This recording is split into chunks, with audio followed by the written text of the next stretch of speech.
Sebelum kalian nonton video ini, jangan lupa like, komen, dan subscribe. dan jangan lupa share juga ya.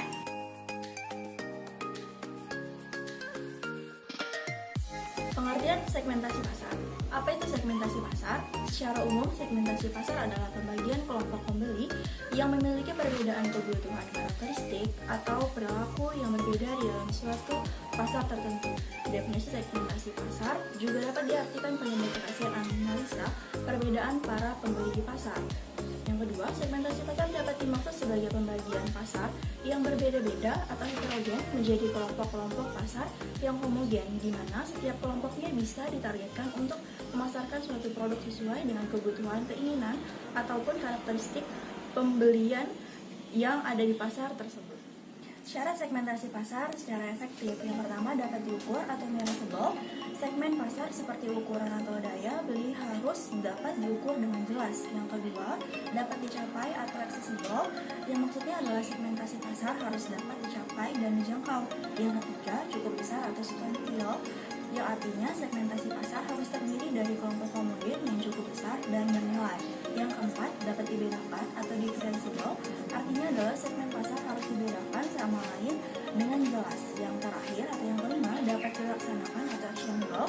Artinya adalah segmentasi pasar harus dapat dilayani secara efektif oleh produsen. Manfaat segmentasi pasar. Yang pertama, pasar menjadi lebih mudah dibedakan. Yang kedua, pelayanan menjadi lebih baik dan tepat. Yang ketiga, strategi pemasaran dan promosi menjadi lebih terarah. Yang keempat, menemukan peluang baru di masyarakat. Yang kelima, desain produk menjadi lebih tepat. Yang keenam, strategi komunikasi lebih efektif dan efisien. Yang keenam, dapat mengetahui kompetitor dengan segmen yang sama. Yang ketujuh, evaluasi target dan rencana bisnis lebih akurat. Yang kedelapan, kesempatan pasar dimiliki oleh penjual atau produsen. Dan yang terakhir adalah alokasi anggaran dapat disesuaikan agar lebih efisien. Materi selanjutnya yaitu prosedur dalam melakukan segmentasi pasar. Yang pertama yaitu tahap survei. Pada tahap ini dilakukan wawancara kepada target segmen pasar untuk mendapatkan pemahaman terhadap sikap, motivasi, dan perilaku konsumen.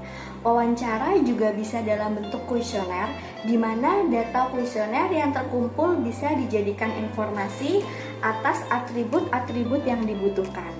Untuk yang kedua yaitu tahap analisis. Di tahap ini, data yang mengandung variabel-variabel berkorelasi tinggi dibuang. Kemudian dilakukan analisis kelompok untuk menghasilkan jumlah maksimum segmen yang berbeda. Dan yang ketiga yaitu tahap pembentukan.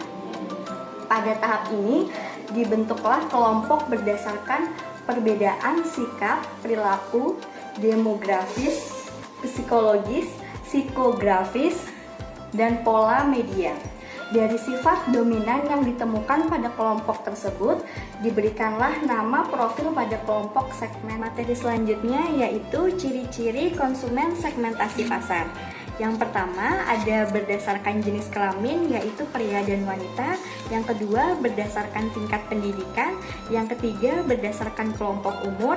Yang keempat berdasarkan besarnya keluarga yaitu jumlah anggota keluarga. Yang kelima berdasarkan tipe keluarga yaitu keluarga inti, keluarga kecil, dan keluarga besar. Yang keenam berdasarkan siklus hidup keluarga yaitu muda, kawin, dan tidak kawin. Yang ketujuh berdasarkan pendapatan yaitu pengkelompokan berdasarkan nominal. Yang kedelapan berdasarkan pekerjaannya yaitu ada pengangguran, ahli teknik, ibu rumah tangga, mahasiswa, dan lain-lain. Yang kesembilan ada berdasarkan agama. Dan yang kesepuluh ada berdasarkan ras atau kebangsaan. Dan yang terakhir ada berdasarkan kepemilikan atas rumah yaitu milik sendiri atau menyewa. Terima kasih. Oke, selanjutnya kita akan membahas jenis-jenis segmentasi pasar. Yang pertama berdasarkan geografinya, yaitu dalam pembagian terdiri dari beberapa bagian. Yang pertama ada wilayah, ada negara, kota, dan desa. Daerah geografi yang dipandang potensial dan menguntungkan akan menjadi target operasi perusahaan untuk menjual produk. Yang kedua, berdasarkan psikografi, segmentasi pasar ini didasarkan pada kondisi psikografinya. Dalam segmentasi ini, Pasar akan menelaah bagian mana konsumen dengan segmen demografi tertentu merespon suatu stimuli pemasaran. Yang ketiga, berdasarkan demografinya. Pada segmentasi pasar ini dibagi dan diklasifikasikan menjadi beberapa kelompok demografi dengan dasar pembagian usia, jenis kelamin, tingkat ekonomi, dan tingkat pendidikan konsumen. Lalu ada segmentasi pasar berdasarkan sosial dan budaya. Segmentasi pasar ini didasarkan pada kondisi di mana sosial budaya biasanya memiliki variabel seperti sosiologi dan antropologi dibagi dalam segmen yang sesuai tahap-tahapnya. Selanjutnya, hubungan secara ekstrim. Segmen ini merupakan bentuk efektif segmentasi bagi penggunaan merek tertentu secara ekstrim. Lalu ada berdasarkan situasi penggunaan. Segmen ini didasarkan pada suatu situasi di mana akan dibagi menjadi beberapa bentuk seperti akan membeli dan mengonsumsi sesuatu produk. Selanjutnya, segmentasi berdasarkan benefit dan keuntungan. Segmentasi pasar ini didasarkan pada sesuai dengan manfaat yang dicari dari produk.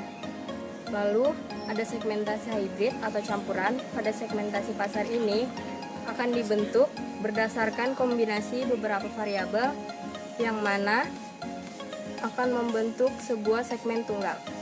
Selanjutnya yang terakhir ada segmentasi pasar berdasarkan tingkah laku, yaitu dikelompokkan berdasarkan pengetahuan, sikap, penggunaan atau reaksi pembeli terhadap suatu produk. Singkatnya, segmen ini membedakan konsumen berdasarkan tingkah lakunya pada sebuah produk tertentu. Selanjutnya adalah contoh-contoh dari segmentasi pasar. Kali ini kami akan membahas untuk segmentasi pasar Aqua. Di segmentasi geografisnya, Aqua menunjuk semua pasar yang ada di Indonesia. Tidak hanya di daerah perkotaan, bahkan kita bisa menemui Aqua ini juga di daerah pinggiran kota, bahkan juga di daerah pedesaan. Dan untuk secara demografis, Aqua menargetkan orang-orang untuk di semua kalangan dan bisa dikonsumsi oleh siapa saja. Dan yang ketiga adalah dari segi psikografis. Aqua ditunjuk untuk semua kalangan sosial menengah, tapi bisa juga untuk kalangan sosial ke bawah dengan harga dari Rp500 untuk kemasan gelas dan Rp3.000 untuk kemasan yang botol. Selain itu juga Aqua diperuntukkan bagi orang-orang dengan gaya hidup yang praktis dan sehat, dengan kemasan yang mudah dibawa dan pasti mudah didapat, sehingga Aqua cocok bagi kalian yang aktif dengan mobilitas yang tinggi. Pasar yang kali ini adalah segmentasi dari minuman Coca-Cola. Contoh segmentasi pasar dari Coca-Cola secara geografis sendiri, Coca-Cola ada menjual produk minuman tertentu yang hanya ada dijual di Jepang. Yang pertama namanya Sokentika yang mengandung non-karbonat, ginseng, dan juga teh. Dan yang kedua adalah Latvia yang dimana mengandung fermentasi dari susu. Kemudian dari segi segmentasi psikografi, Coca-Cola juga memiliki varian yang berbeda bernama Coca-Cola Zero yang dimana produksinya tanpa gula, yang rendah kalori, diperuntukkan bagi konsumen dengan gaya hidup yang sehat. Dan yang terakhir adalah segmentasi dari demografinya, diperuntukkan untuk remaja seperti kita semua, baik untuk laki-laki maupun perempuan dari usia 15 sampai 21 tahun.